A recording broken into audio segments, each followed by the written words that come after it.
वैसे तो हमारे ट्रूडो साहब जो हैं जनती, उन्होंने कहा था कि जी मंडे को हम डे ऑफ मॉर्निंग है और वो हॉलिडे है क्वीन एलिजाबेथ II की जो डेथ हुई है उसके लिए, लेकिन आज 2 दिन पहले ही जो वहाँ पे MPs, खुद प्राइम मिनिस्टर साहब भी और सारे ऑपोजिशन के लीडर्स जो थे वो पहुंचे हुए थे हाउस ऑफ कॉमन्स में, और सब लोगों ने जो है क्वीन को ट्रिब्यूट्स पे किए। यहाँ पे 2 डे स्पेशल सेशन जो है अब शुरू हो गया है।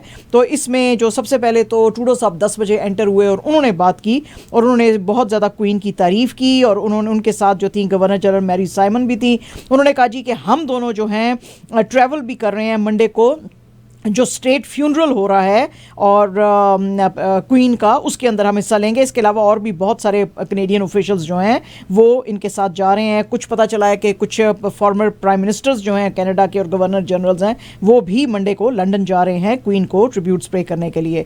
इसके अलावा आपको पता ही है कि न्यूली जो अपॉइंटेड कंजर्वेटिव पार्टी के लीडर हैं पियर पॉरवर, उन्होंने भी जो है इनको क्वीन को ट्रिब्यूट्स पे किए और उन्होंने कहा कि लॉन्गेस्ट सर्विंग ये मोनार्क थी और बड़ी इनसे हमको इंस्पिरेशन और स्ट्रेंथ मिलती है। ब्लॉक क्यूबेकवा के जो लीडर थे फ्रांकोआ ब्लांशे, उन्होंने भी क्वीन की बहुत तारीफ़ की। जगमीत सिंह साहब जो NDP के लीडर हैं फेडरल, उन्होंने भी क्वीन की तारीफ़ की, उनको ट्रिब्यूट्स पे किए और उनको कहा जी कि ये हमारे लिए बहुत बड़ा लॉस है। ग्रीन पार्टी के MP जो हैं माइक मॉरिस और बाकी के जो दूसरी पार्टी के लीडर्स हैं उन सब ने भी जो है इनको ऑनर किया क्वीन को और अपने कंडोलेंसेस जो हैं फैमिली को भेजे। तो ये आज रहा हाल जो वहाँ पे हाउस ऑफ कॉमन्स के अंदर। ओंटारियो गवर्नमेंट जो है जी उसकी हमने आपको 2 दिन से पहले ये खबर सुनाई है, लेकिन अब उन्होंने एक डेट दे दी है कि एज ऑफ September 21 कोई भी बंदा जिसके के लिए जो पेशेंट्स यानी कि जो वेट कर रहे हैं हॉस्पिटल के लिए और हॉस्पिटल में उसको बेड नहीं मिल रहा है, तो विद इन 70 किलोमीटर का जो रेडियस है सदर्न ओंटारियो में और 150 किलोमीटर नॉर्दर्न ओंटारियो में, जो उस रेडियस में अगर कोई भी लॉन्ग टर्म केयर होम्स होंगे तो उन पेशेंट्स को वहाँ पे भेजा जाएगा ताकि बेड्स जो हैं वो हॉस्पिटल्स में से खाली किए जा सकें। और अगर ये नहीं किया जाएगा तो फिर लोगों को $400 पर डे, अगर कोई नहीं जाना चाहेगा हॉस्पिटल बेड छोड़ के, तो $400 पर डे फिर उसको बिल किया जाएगा।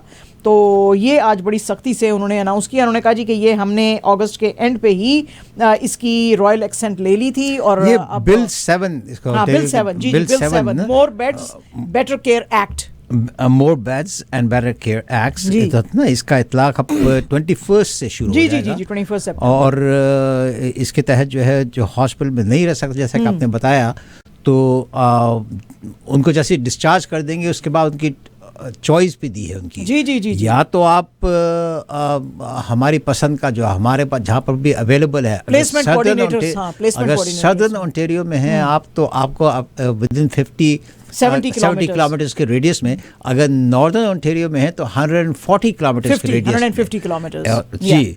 तो उसके अंदर जो है फिर आप डिसाइड कर ले, अगर आपने वहाँ रहना है तो फिर आपको $400 पर डे। हालांकि ये $62 पर डे था पहले, मगर अब हमारी जो हेल्थ मिनिस्टर हैं सिल्विया जोन्स, उन्होंने कहा कि $400 करने का मकसद ये है कि वो अपने प्यारों से चैलेंजिंग कॉन्वर्सेशन करे। I don't understand what that is, challenging conversation. उसकी वजह ये उन्होंने एक्सप्लेन किया, उन्होंने जो अपनी प्रेस रिलीज भेजी थी उसमें उन्होंने एक्सप्लेन किया था। उन्होंने कहा था जी कि असल में हम ये जो डिसीजंस जो बना रहे हैं, ये जो प्लेसमेंट कोऑर्डिनेटर्स हैं, ये डिसीजन इस चीज़ पे बना रहे हैं। नंबर 1 ये, एक तो ये हॉस्पिटल के बेड्स खाली करना चाहते हैं। हॉस्पिटल के बेड्स क्यों खाली करना चाहते हैं? 2 वजहों से।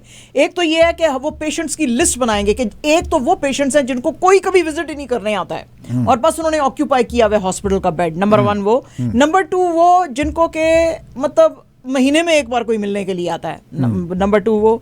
नंबर 3 फिर हम वो देखेंगे कि महीने में कितनी बार, 3 बार या 4 बार मिलने, यानी कि वीकली कोई मिलने आ रहा है या वीक में 2 बार मिलने आ रहा है। तो ये सारे जो डिसीजंस हैं ये उसके ऊपर जो है फिर उस पे उस बेस्ड ऑन दैट ये बनाया जाएगा। जिसको कोई भी नहीं मिलने आ रहा और साल से वो हॉस्पिटल के, उसको फॉरेन शिफ्ट कर दिया जाएगा इस तरह के किसी जो है लॉन्ग टर्म केयर होम में। जो फिर महीने में एक बार है उनको 70 किलोमीटर या 150 किलोमीटर के रेडियस में, और जिनको कोई हर दूसरे हर तीसरे दिन कोई मिलने के लिए आ रहे हैं और शॉर्ट टर्म वैसे भी उनकी इलनेस है तो उनको हॉस्पिटल में रखा जाएगा ताकि हॉस्पिटल के बेड बेसिकली वेट टाइम को कम किया जा सके। देखिए ना, उसके साथ ये जब बात चल रही थी ना, आपके पास भी ये न्यूज़ होगी, तो HQO जो हेल्थ क्वालिटी ऑन्टेरियो है, उन्होंने एक डाटा रिलीज किया है जिससे मालूम होता है कि ऑन्टेरियो के हॉस्पिटल्स में पेशेंट्स को 20.7 आवर्स जो कि पहले 8 आवर्स वेट था। एग्जैक्टली। और अब इमरजेंसी से अपने कमरों में जाने के लिए 20.7 आवर्स, और जून में ये 19.1 आवर्स थे और मई में 20.1 आवर्स थे। तो ये इतना जो लंबा आया 20.7, ये सालों में कभी नहीं आया, और पिछले सालों में ये कभी भी नहीं देखा गया था। और इस पे इल्जाम किस पे लगा है? आपकी बात, स्टाफिंग शॉर्टेज है, ये सारा है। एग्जैक्टली। तो वो जब ये सब कर देंगे तो उसके बाद वो कहते हैं कि हमें जो है थोड़ा सा और जगह मिलेगी। तो अब किस तरह करेंगे वो? फिर उसके लिए ओंटारियो ने कहा है कि ओंटारियो गवर्नमेंट ने कि एक प्लान दिया है जिसमें उन्होंने कहा कि प्राइवेट क्लिनिक सर्जरीज जो हैं उसको उस पर पैसा इन्वेस्ट करेंगे। फिर जो है साहब 6,000 नए हेल्थ वर्कर्स, ज़माने से कह रहे हैं, 6,000 नए वर्कर्स जो हैं वो लेके आएंगे। और ये जो बिल 7 है इसका इम्प्लीकेशन जब हो जाएगा करेंगे, तो जब उसके बाद कह रहे हैं कि कुछ ज़रा सा सांस लेने का वक्त मिल जाएगा। मगर आई डाउट इट। मेन चीज़ है कि आपने ज़्यादा से ज़्यादा एम्प्लॉइज हायर करने, हायरिंग नहीं करेंगे और बेटर सैलरीज पे नहीं करेंगे तो लोग नहीं आएंगे। लोग नहीं आएंगे। जी बिल्कुल, ऐसे ही है। तो ये है। तो पायन साढ़े नाल रिव्यू कर लो, हम आपको बहुत लंबी पाकिस्तानी डॉक्टर्स और नर्सेज की लिस्ट दे देंगे, हैं जी पायन? तो फिर आप उनको बुला सकते हैं जल्दी से, फ़ौरन। बहरहाल आपने करना तो ऐसा है नहीं है, तो क्या कहा जा सकता है। अच्छा जी, क्रिया की आज एक रिपोर्ट आई है और इसके मुताबिक जो इन्होंने फोरकास्ट किया था कि होम सेल्स जो हैं वो कैसे रहेंगी, कितनी प्रॉपर्टीज़ बिकेंगी, क्या होएगा, वो सारा इनका उथल पुथल हो गया है। उसकी वजह यह है कि वो कह रहे हैं जी कि जो इन्होंने एक्सपेक्ट किए थे सेल्स, जैसे कि वो कह रहे थे कि जो होंगे उससे 20% नीचे हैं कंपेयर टू 2021। और average, national average home sale की जो होम की प्राइस भी जो है वो 4.7% वैसे तो राइज की हुई है, लेकिन फिर भी जो सेल्स हुई हैं वो डिक्लाइन की हैं। अच्छा, पहले इन्होंने कहा था जी कि इस साल में 14.7% डिक्लाइन आएगा होम सेल्स में, लेकिन इस वक्त एज वी स्पीक वो कहते हैं कंपेयर टू 2021 20% डिक्रीज जो है इसके अंदर आ चुका है। 10.8% राइज आ गया है नेशनल एवरेज होम प्राइस के अंदर, और सीजनली एडजस्टेड होम सेल्स जो हैं वो डाउन है 1%। तो वो कहते हैं जी अगस्त के महीने में वो थी 36,914, जो कि अभी हमने आपको बताया डाउन 1% है कंपेयर टू जुलाई, और जो एक्चुअल होम सेल्स थी वो 38,368 थी, जो कि 25% लोअर हैं compare to August last year. और नेशनल एवरेज होम प्राइस जो अगस्त में फिर अब रिकॉर्ड की गई थी वो 637,673 थी, ये भी अगेन 2021 से 3.9% डाउन है। तो चीज़ें अब जो है नीचे नीचे आ रही हैं, और उसकी ऑब्वियस ही वजह यह है कि जी अभी जो ओवरनाइट लैंडिंग रेट बढ़ गया है, तो लोग अब जब अपने कैलकुलेट कर रहे हैं मॉर्गेजेस, तो उनको लग रहा है कि शायद मॉर्गेज नहीं दे पाएंगे। तो इसलिए मगर जो है ये भी देखें कि नेक्स्ट वीक जो है वो यूएस साइड पे जी उनका इंटरेस्ट रेट की मीटिंग है, और एक्सपेक्ट ये किया जा रहा है कि 0.75 और बढ़ जाएगा, ऑलरेडी भी बढ़ा हुआ है। मेरी प्रेडिक्शन, आपकी प्रेडिक्शन, हमारी प्रेडिक्शन ये है कि वो 100 पॉइंट्स पूरा बढ़ाएंगे। जी तो उनके बढ़ाने के बाद हमारी बारी आएगी, which is October 26। तो October 26 को देखना ये पड़ेगा कि क्या ये भी उसी के रास्ते पे चलते हैं कि ये भी इतना एग्रेसिव हो के 0.75 या 1% पूरा बढ़ाएंगे, नहीं बढ़ाएंगे। बिल्कुल ठीक है। अच्छा जनाब, ये जो एक रिपोर्ट आई है यूनिवर्सिटी ऑफ क्यूबेक का जो साइबर एस्पेनाज जो डिपार्टमेंट है, उस साइबर एस्पेनाज डिपार्टमेंट ने ये फाइंड आउट किया है कि 2010 से लेके अब तक कनाडा के ऊपर जो है बेतहाशा साइबर अटैक्स होते हैं और ये मिलिशियस, पॉलिटिकल, इंडस्ट्रियल और इवन आम लोगों को भी जो है ये करते हैं, अफेक्ट करते हैं। यूनिवर्सिटी ऑफ क्यूबेक की ये जो रिपोर्ट है इसमें रिसर्चर्स ने ये कहा है कि ये ज़्यादातर इसके अंदर जो है बाहर के लोग, आउटसाइड लोग जो हैं, फॉरेन प्लेयर्स जो हैं, जो हमारे स्टेट इंस्टीट्यूशंस को, सोसाइटी को जो है वो वीक करने की कोशिश कर रहे हैं और हमारे जो क्रिटिकल सिस्टम्स हैं उनको डाउन करने की कोशिश कर रहे हैं। यानी कि यहाँ तक अटैक्स हुए हैं कनाडा के ऊपर, साइबर अटैक्स के, जो कोविड-19 रिलेटेड जो रिसर्च थी उस तक को चोरी करने की कोशिश की गई है। इसके अलावा कनाडा के ऊपर मिस इन्फॉर्मेशन फैलाने की, पॉलिटिकल इंटरफेरेंस की, तो ये सारी चीज़ें जो हैं यूनिवर्सिटी ऑफ क्यूबेक ने ये फाइंड आउट की हैं। वो ऑलरेडी उनकी आज जो रिपोर्ट आई है वो ये भी कहती है कि कैनेडियन पब्लिक अथॉरिटीज़ जो हैं और जनरल पब्लिक जो है उन तक को, और इंडिविजुअल्स को और छोटी कंपनियों को, रिसर्च इंस्टीट्यूट्स को और जो यहाँ पे कनाडा में बेस्ड इंटरनेशनल ऑर्गेनाइजेशंस हैं, कोई भी इससे नहीं बचा है। तो बहुत सारे लोगों का के ऊपर ये साइबर अटैक्स आए थे और उनका डाटा जो है वो चोरी किया था, तो जिसकी की वजह से कनाडा की सिक्योरिटी एजेंसीज जो हैं वो बहुत ज़्यादा बोलती जा रही हैं और वो कह रही हैं कैनेडियन गवर्नमेंट को कि हमको अपने प्रोटोकॉल्स सख्त करने की ज़रूरत है इनके अगेंस्ट। तो भाई सिक्योरिटी एजेंसीज जो हैं, भाई साहब आप लोगों को मेरा कहना है कि गवर्नमेंट बेचारी, यानी प्राइम मिनिस्टर क्या करेगा, वो तो साइबर सिक्योरिटी का एक्सपर्ट नहीं है ना। तो आप सिक्योरिटी एजेंसी में बैठे हैं, ये फायर वॉल्स या और भी कोई जो सिक्योरिटी प्रोटोकॉल्स बनाने हैं वो तो आपने बनाने हैं ना जी, आपके IT डिपार्टमेंट ने बनाने। तो गवर्नमेंट को क्या कह रहे हो? ये सेंटेंस मुझे बिल्कुल नहीं समझ आई कि they have been very vocal and they have been telling government. भाई टेलिंग गवर्नमेंट क्या कि जी हमारे पे अटैक हो रहा है और हम कुछ भी नहीं कर सक रहे, हम इतने नालायक हैं, तो पहन फिर निकालो सारे बंदों को, ऐसे बंदों को लेकर आओ जो फिर आपके साइबर सिक्योरिटी के जो हैं सही प्रोटोकॉल्स बना सकें। Maybe they are asking for more money। हाँ, बस वही है। जब गवर्नमेंट के पास जाते हैं ना, तो आप सिर्फ मनी के लिए जाते हैं, तो हो सकता है आप पैसे मांग रहे हो ज्यादा, और पैसे मांग रहे हो, हाँ, कि हम आपको प्रोटेक्ट नहीं करेंगे जब तक हमें पैसे नहीं दोगे। जॉन टोरी साहब से रब्ता करें। हाँ, बिल्कुल, उनसे सीखें ये सब जो है पैसे कैसे मांगते हैं। लेकिन बात ये है कि ये कहने का क्या मकसद है आपका कि भाई जिस वक्त तक आप हमें फेडरल गवर्नमेंट पैसे नहीं देगी, हम जो है आपकी प्राइवेसी को हम नहीं करेंगे, डिफेंड नहीं करेंगे। पाए तो ये कहना चाहते हो, बड़े अफसोस की गल है। अच्छा ठीक है, फिर हमारी कटी है आपके साथ। तो जनाब ये जी इन्होंने कहा है, तो ये मगर बहुत ही चौंका देने वाली है, क्योंकि अगर मेरे और माजिद भाई के कुछ राज खुल गए हैं, माजिद भाई, बड़ी मुश्किल हो जाएगी। हमारा तो यहाँ पे एंट्री बंद हो जाएगी 770 पे हैं जी। तो देखो जी, जो भी सिक्योरिटी वाला हमें सुन रहे हैं, हमारे प्लीज हमारे फोनों पे जरूर आपने सिक्योरिटी वो जो है ना फायर वॉल लगानी है, और किसी पे आप लगाएं ना लगाएं। तो ये बात है। तो जनाब ये है, और ये तो आप बता ही चुके हैं माजिद भाई, ये जो एवरेज वेट टाइम्स हैं ये बेतहाशा बढ़ गया। अच्छा जी, एयर कनाडा, वैसे तो एयर कनाडा के पास जहर खाने के पैसे नहीं है, लेकिन एयर कनाडा जो है लोगों के पैसे वापस नहीं मोड़ रहा जो उन्होंने लिए हैं। लेकिन जी इन्होंने कहा है कि हम 30 इलेक्ट्रिक हाइब्रिड एयरक्राफ्ट जो हैं स्वीडन की जो कंपनी है हॉट एरोस्पेस उससे खरीद रहे हैं। तो मैं इनको कहना चाहती हूँ कि भाई have a heart, give back money to the people जिनसे आपने लेके खाए हुए पैसे हैं, उन बेचारों को पैसे नहीं मोड़ रहे आप। सही। तो हालांकि ये तो हमने पाकिस्तान के लिए सुना था कि पाकिस्तान में पाकिस्तानियों की ज़िंदगी में दो मोड़ आते हैं, जब जो है दिल टूट जाता है तो वो कहता है कि अपनी शक्ल मोड़, या कि फिर हमारा पिशावर मोड़, या फिर हमारा पैसे मोड़ है जी। तो आपकी ज़िंदगी में ये कैसा मोड़ आया हुआ है? तो ये हार्ट फाउंडेशन के साथ इन्होंने ये डील किया, और इसके अंदर जी कोई भी ये कॉस्ट की डिटेल नहीं बता रहे, लेकिन बस इतना ही कहा है एयर कनाडा ने कि $5 मिलियन की जो इक्विटी स्टेक है वो इसके अंदर हॉट जो एरोस्पेस है उसके अंदर ये स्वीडन की कंपनी में ये ले रहे हैं। ये लोग इनके लिए प्रिपेयर करेंगे ES-30 रीजनल एयरक्राफ्ट। इस एक एयरक्राफ्ट में 30 पैसेंजर्स जो हैं इनिशियली सफ़र कर सकेंगे, और ये इनकी सर्विस शुरू होगी 2028 से, और इसके अंदर ये होंगी लिथियम आयन बैटरीज, और इसके अलावा रिजर्व हाइब्रिड जनरेटर्स भी होंगे, यानी कि इंजन बंद हो गया तो मरण को बचा लेंगे, परवाना करो मरण को बचा लेंगे है जी।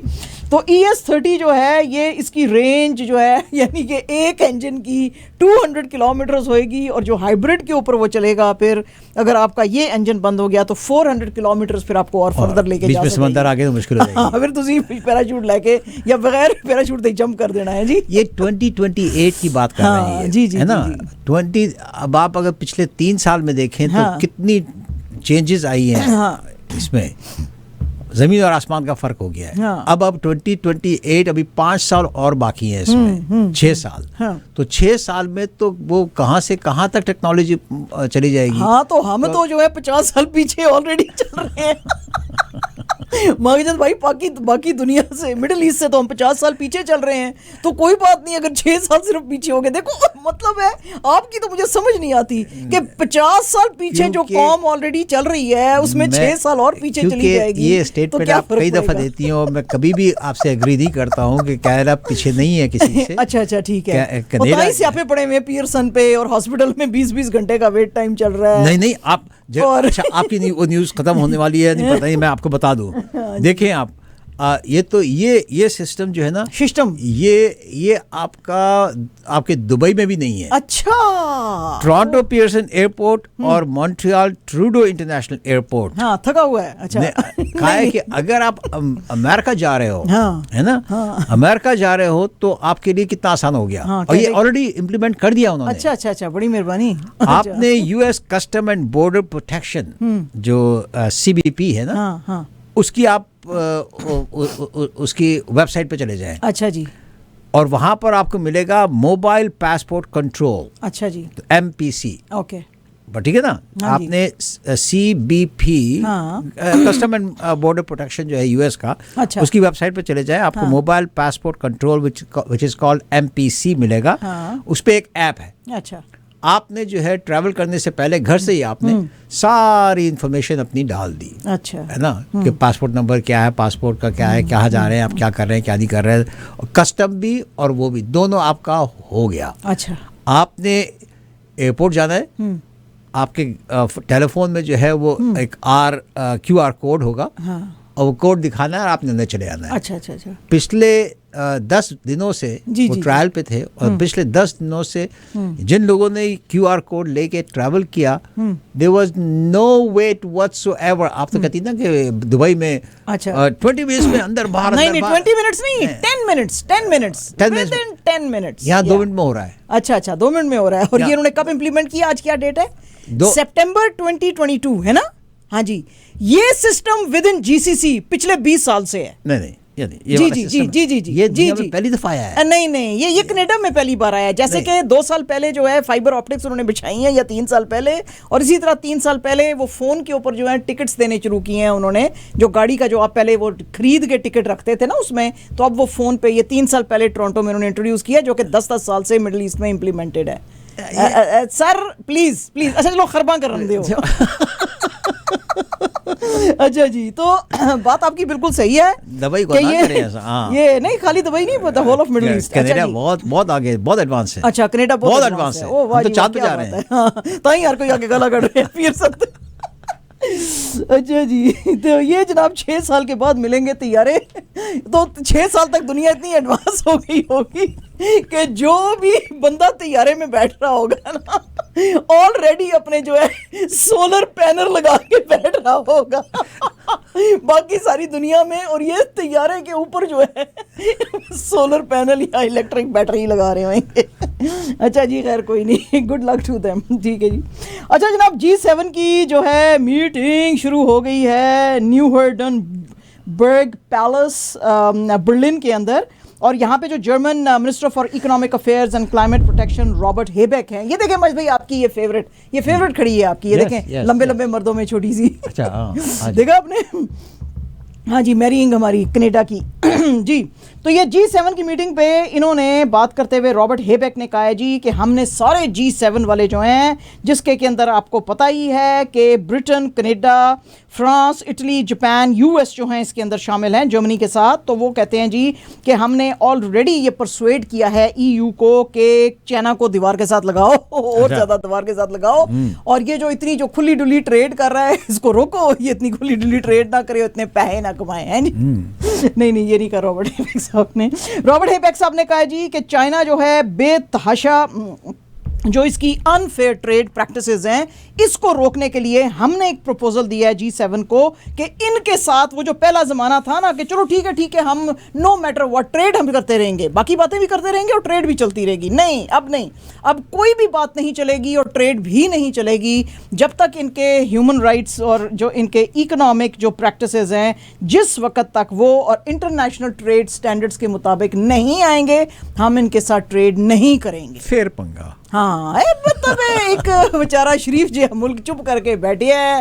ए भैन तुहानू की तकलीफ है यार, तुसी अपने मुल्क उत्थे रहो, मुल्क विच अपने इत्थे बैठे है। बस जी बस, चाइना के साथ ही है। अच्छा, ये 2 डे मीटिंग होगी G7 की, तो इसमें वो रिपोर्टर्स के साथ बात कर रहे थे और वो कह रहे थे जी कि ये बीजिंग जो है ये बाकी सारी नेशंस को भी बहुत ज़्यादा इन्फ्लुएंस कर रहा है। उनको कह रहा है कि मैं आपके पैसे मैं आपके ऊपर लगाऊंगा, इसलिए लगा रहे हैं कि इनकी ट्रेड बेतहाशा बढ़ी हुई है।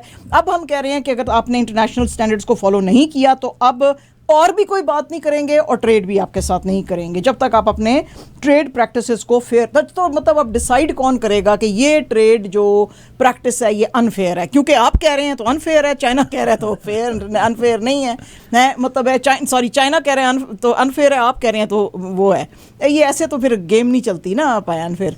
तो जो आपके लिए फेयर है वो उनके लिए अनफेयर है, जो फिर उनके लिए अनफेयर है वो आपके लिए फेयर है। तो बस ये तो फिर ऐसे ही चलेगा। तो फिर मतलब खेल कोई नहीं हो रही दुनिया में कोई गेम नहीं हो रही। ठीक है जी, तो ये आज हुआ। अच्छा जी, यूरोपियन कमीशन की जो प्रेसिडेंट हैं उर्सुला वॉन डर लेयन, वो अब आज कीव पहुंची हुई थी यूक्रेन में, और यहाँ पे इनकी मुलाकातें जो हैं वो जो इनके प्रेसिडेंट हैं वोलोदिमीर ज़ेलेंस्की उनके साथ हुई हैं। और वो कहती हैं जी मैं बड़ी इम्प्रेस हुई हूँ यूक्रेन से और इनकी फोर्सेस से, जो इन्होंने पीछे तका दिया है रशिया को। और जो है वो कहते हैं अब हम आपको और ज़्यादा पैसे देंगे ताकि आपका बिजनेस और आपकी इनकम जो है वो चलती रहे, और आपके जो हैं आपको लड़ाई के अंदर जो है पूरा साथ दिया जाएगा, तो आप इसी तरह लड़ते मरते रहें तो जो है हम आपके साथ खड़े हुए हैं। ठीक है जी, ज़ेलेंस्की साहब ने इनका बड़ा शुक्रिया अदा किया। उन्होंने कहा जी कि लेकिन फिर भी हमें जो है बड़ा एतराज़ है इजराइल के ऊपर। इजराइल को हम कॉन्स्टेंटली कह रहे हैं कि हमको अपना जो सोफिस्टिकेटेड एयर डिफेंस सिस्टम है जो कि जर्मनी ने हमारे साथ प्रॉमिस किया था कि इजराइल हमको देगा, ना वो दे रहा है, ना जर्मनी कोई अपना इस तरह का एयर डिफेंस सिस्टम दे रहा है। और USA का जो उन्होंने कहा था कि हम भेज देंगे वो भी अभी तक नहीं आया है। मतलब ये आदमी, इसकी मुझे समझ नहीं आ रही, सारी दुनिया इसको पैसे भी भेज रही है, इक्विपमेंट, लेकिन इसके एतराज़ नहीं खत्म हो रहे हैं। कनाडा ये नहीं कर रहा, जर्मनी ये नहीं कर रहा, इजराइल ये नहीं कर रहा। पायन मतलब है थोड़े प्यो दा किसी दे सिर ते एहसान है दसो तो सही तुसी कीता कि ये लोग नाल है जी। तो बहरहाल जी बड़े धड़ल्ले से मांगते हैं ये लोगों से बड़ी बात है। तो ये इन्होंने आज की, तो बहरहाल इनके बीच में बातें शातें हुई, और ये जो हैं उर्सुला वॉन डर लेयन ये फिर उधर इन्होंने चक्कर वक्कर लगाया इलाके का, और बड़ी इन्होंने कहा जी कि मैं आपकी डिटर्मिनेशन देख के और प्रिसिजननेस देख के और प्रोग्रेस जो आप कर रहे हैं मैं बड़ी जो है इम्प्रेस हुई हूँ। अच्छा जी, स्यापे जो हैं वो इंग्लैंड के अंदर तो अब शुरू हो गए हैं, नई गवर्नमेंट तो आ गई है, लड़ाई तो बड़ी हुई कि प्राइम मिनिस्टर कौन बनेगा, और वो टीम भी उन्होंने अनाउंस कर दी। लेकिन अब पहला टेस्ट जो है ना लिज ट्रूस की गवर्नमेंट के लिए वो आ रहा है। इनके जो नए फाइनेंस मिनिस्टर हैं क्वासी क्वारटेंग जो हैं वो अब सितंबर 23 को एक मिनी बजट जो है पेश कर सकते हैं। करना तो इन लोगों ने इसी वीक के बीच में किसी वक्त था, लेकिन चूंकि क्वीन की डेथ हो गई है तो इसलिए इसको डेफर कर दिया है। सितंबर 23 को लोग ये सोच रहे हैं कि शायद ये जो कॉस्ट ऑफ लिविंग का क्राइसिस बहुत बढ़ गया है, बिल बहुत बढ़ गए हैं, लोगों की सैलरीज बहुत कम है, कुछ के पास तो जॉब्स ही नहीं है, तो शायद government for the next 2 years billions of dollars जो है इकोनॉमी के अंदर डालेगी। और वो कहते हैं जी कि कंज्यूमर एनर्जी बिल्स जो हैं खासतौर पे हमें पता चल रहा है कि शायद 2 साल के लिए कैप किए जा सकते हैं। अब ये जब बात सामने आई है तो जाहिर है कि इकोनॉमी के अंदर जो है बड़ी वो ज़रा हौसला आ गया है, और इन्होंने अनाउंस किया है जी कि जो यानी इन्होंने अभी तक अनाउंस नहीं किया है, लेकिन जो इकोनॉमिक एक्सपर्ट्स हैं इंग्लैंड में वो कहते हैं कि हमें लगता है कि शायद ब्रिटिश गवर्नमेंट 115 से 230 बिलियन US डॉलर के जो कॉस्ट्स हैं उनका इंसेंटिव जो है वो दे सकती है कंज्यूमर्स को। तो अब आपको पता ही है कि जो ब्रिटेन के जो गवर्नमेंट बॉन्ड्स थे उनकी प्राइसेस जो थी बहुत ज़्यादा गिर गई थी, क्योंकि ये प्लान उनको पता नहीं चल रहा था कि ये एनर्जी की क्राइसिस और ये बाकी इकोनॉमिक चीज़ें जो हैं कैसे चलेंगी। तो उसको अब लग रहा है कि शायद सहारा मिलेगा, और शायद ये लग रहा है कि ये जो गवर्नमेंट है, पहले तो ये ख्याल हो रहा था कि शायद गवर्नमेंट बोरो नहीं करेगी, लेकिन अब ये ख्याल आ रहा है कि शायद गवर्नमेंट को बोरोइंग करनी पड़े। तो उसका ये दूसरा रीज़न जो है कि बॉन्ड्स की प्राइस गिरी है। एक तो इन्फ्लेशन थी और इकोनॉमी में स्ट्रेंथ नहीं थी। अब खतरा ये हो गया है कि चूंकि गवर्नमेंट बोरो करेगी तो इसलिए वो काफ़ी जो है गवर्नमेंट बॉन्ड्स जो है वो गिर गए हैं। बहरहाल जी इन्होंने कहा है जी कि लोगों को जो 2500 पाउंड्स पर ईयर के करीब जो इनको बिल्स आ रहे थे उसके अंदर लोगों को कुछ जो है 2 साल के लिए वो सहारा दिया जा सकता है, यानी कैप किया जाएगा, इसको और बढ़ाया नहीं जाएगा जैसे कि एनर्जी कंपनीज कह रही थी कि हम बढ़ाएंगे। अच्छा, बैंक ऑफ कनाडा का इसके बीच में जनाब एक बड़ा वो आ गया है। बैंक ऑफ कनाडा ने कहा है जी कि हमारे अब जो इंटरेस्ट रेट्स हैं वो और ऊपर जा सकते हैं क्योंकि बेतहाशा इन्फ्लेशन हो गई है। अब जब ये मिनी बजट आएगा उसके बाद बैंक ऑफ जो इंग्लैंड है वो अपना इंटरेस्ट रेट देगी और जब देगी तो फिर पता चलेगा कि ये अब किस पे टच कर रहा है इंटरेस्ट रेट। तो वो भी फिर हम आपको बताएंगे। तो बहरहाल इंग्लैंड की हालत जो है काफ़ी पतली है। यूएस की भी हालत जो है, यूएस जो है जी वो तो अपने मतलब है बाल्टियां भर भर के, वो बेल्टीमोर है ना उनके इलाके में, तो वो बाल्टी भर भर के पैसे जो हैं वो इसको दे रहे हैं यूक्रेन को, बिलियंस ऑफ डॉलर्स इधर बिलियंस ऑफ डॉलर्स इधर। तो अपनी जो इकोनॉमी है वो बिल्कुल बैठती चली जा रही है।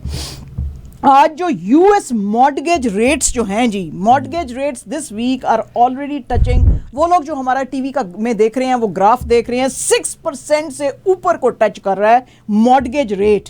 ठीक है जी, और this is the highest since 2008। 30 years में ये जो था राइज इतना कर गया है और ये लास्ट वीक ही अभी 5.89% था और इस वीक जो है 6.02% को ये टच कर रहा है। और अभी नेक्स्ट वीक जब इंटरेस्ट रेट और बढ़ेगा, हाँ, तो ये और जाएगा। और आप देखें माजिद भाई कितना शार्प इंक्रीज आया 2021 में, इसी महीने में ये रेट जो था 2.86 के पास था और उसके बाद अब देखें 6.02 को ये टच कर रहा है। और उसकी वजह ये है, वो कहते हैं जी रेट्स इसलिए बढ़े हैं कि फेडरल रिजर्व ने, जो हमने आपको खबर बताई थी लास्ट वीक के, इन्फ्लेशन को टेम करने के लिए ये इन्होंने ओवरनाइट लेंडिंग रेट जो था अपना बढ़ाया था और उन्होंने कहा था कि इससे कूल ऑफ होगी हाउसिंग मार्केट। लेकिन अब इसका दूसरी तरफ नुकसान ये हुआ है कि बहुत सारे लोग, हाउसिंग मार्केट तो गिर गई है, घर सस्ते हो गए हैं, लेकिन वो इसलिए घर नहीं ले रहे हैं कि मॉर्टगेजेस बेतहाशा ऊपर चली गई हैं।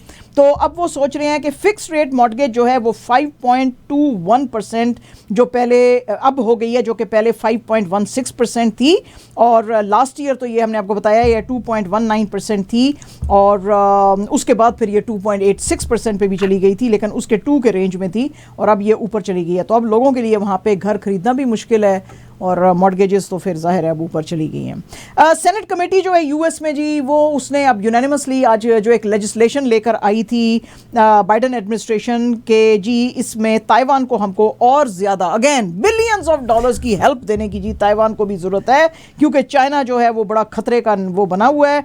और वो कह रहे हैं जी कि हमारे तो ताइवान के साथ बड़े डेकेड्स ओल्ड जो हैं वो ताल्लुकात हैं और हमारा तो एक बड़ा लंबा जो है वो लॉन्ग स्टैंडिंग एक पॉलिसी एक्ट है जो जिसके के अंडर हम कहते थे कि हम ताइवान को हमेशा दें। इसको अब अनहैंस किया गया है, ताइवान पॉलिसी एक्ट ऑफ 2022। इसके अंडर 4.5 बिलियन यूएस डॉलर्स जो हैं 4 साल में और दिए जाएंगे ताइवान को के अंदर। सेनेट फॉरेन जो रिलेशंस की कमेटी है उसने तक भी इसको बैक किया है, हालांकि उसके अंदर जो बाइडेन एडमिनिस्ट्रेशन के कुछ बंदे थे वो वैसे तो गुस्से हैं उससे, बीजिंग से, लेकिन इस तरह की फंडिंग के ऊपर थोड़ी सी उन्होंने कंसर्न शो किया है। ऑपोजिशन ने लेकर इसको पास कर दिया था, उन्होंने कहा कि नहीं, इस वक्त ताइवान को हमारी ज़रूरत है, उनकी जो है उनको प्रिजर्व और प्रमोट करने की ज़रूरत है और उनकी जो है उनके साथ जो है कमर्शियल टाइज बढ़ाने की ज़रूरत है और उनको चाइना के खतरे से बचाने की ज़रूरत है। तो इसलिए जनाब ये और पैसे अब ताइवान को भी जा रहे हैं। अभी अरफाबाजी ने जिक्र किया है कि चाइनीज़ जो प्रेसिडेंट शी हैं उनकी मुलाकात एससीओ के अंदर शंघाई कोऑपरेशन ऑर्गेनाइजेशन में जो साइड लाइंस पे हुई है पुतिन साहब के साथ। तो उसकी मैं थोड़ी सी आपको डिटेल्स दे दूं। ये पुतिन साहब के साथ जो आज इनकी शी साहब की मुलाकात हुई है, ये दूसरी आज मुलाकात है। पहली मुलाकात इनकी बीजिंग में हुई थी ड्यूरिंग विंटर ओलंपिक्स, जब पुतिन साहब जो थे वहाँ पे बीजिंग में गए थे और अब ये जो है दूसरी दफ़ा हो रही है। इसमें इन्होंने आज फिर खुल के कहा है कि there are going to be no limits to friendship and no forbidden areas of cooperation. यानी आज खुल के कह दिया चाइना ने कि किसी चीज़ पे हम रोक नहीं लगाएंगे। तो इसका मतलब है कि अगर इनको वेपन्स चाहिए, गैस इनसे खरीदनी है, इनको वीट चाहिए, जो भी इनकी प्रॉब्लम होएगी अब रशिया की, चाइना इनके साथ अब खड़ा रहेगा, क्योंकि आज जो बहुत क्लियर स्टेटमेंट आई है, no limits to friendship and no forbidden areas of cooperation. तो हर एरिया में कोऑपरेशन रहेगी, लेकिन इसमें चाइना ने एक बात ज़रूर की है कि हमारा रोल जो है वो दुनिया के अंदर सस्टेनेबल पॉजिटिव डेवलपमेंट का भी होना चाहिए आज ये दोनों लीडर्स जब बात कर रहे थे तो जर्नलिस्टों ने ये नोट किया कि बहुत ही कंफर्टेबल माहौल में थे और इन्होंने ये भी कहा है कि हमको एक यूनाइटेड फ्रंट वेस्ट के खिलाफ बनाने की ज़रूरत है, स्पेशली यूएस जो कि हमें दीवार से लगा रहा है। इसमें पुतिन साहब ने शी साहब का बहुत शुक्रिया अदा किया और उन्होंने कहा जी कि हम इस बात पे भी आपको थैंक यू बोलते हैं, ना सिर्फ ये कि आप हमारे साथ कोऑपरेशन और बायलैटरल टाइज बढ़ाने को तैयार हैं, बल्कि आपने जो यूक्रेन की वॉर पे जो बैलेंस्ड जो अप्रोच ली है उसके लिए भी हम आपको शुक्रिया बोलते हैं।